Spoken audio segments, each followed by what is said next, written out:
Vous avez tous suivi ce matin et depuis quelques jours la détérioration de la situation sécuritaire à Kanyabayonga,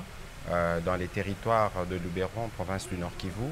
Le président de la République a donc convoqué cette réunion du Conseil supérieur de la défense élargie pour faire le point général de la situation. Évidemment que nous avons parlé de la situation opérationnelle du pays de manière générale dans toutes les trois zones de défense, mais il y a eu un accent particulier qui a été mis sur les événements de Kanyabayonga.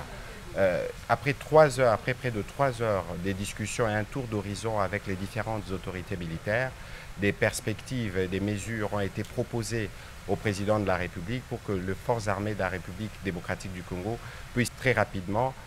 remettre de l'ordre dans cette partie du pays et reprendre certaines autres localités qui ont été occupées par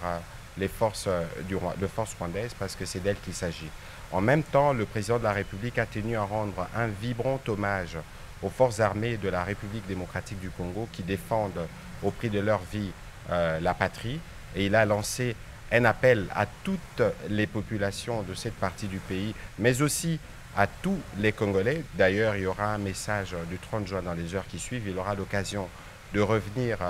sur ce que nous tous, nous devons avoir comme attitude en ces moments pour nous assurer que partout où nous sommes, nous faisons d'abord preuve de solidarité pour toutes les populations et les compatriotes qui sont touchés directement par ces événements, mais aussi la nécessité pour nous de veiller à la préservation de la patrie. Il est donc important que dans ces contextes, que les Congolais se méfient de tout ce qu'ils lisent sur les réseaux sociaux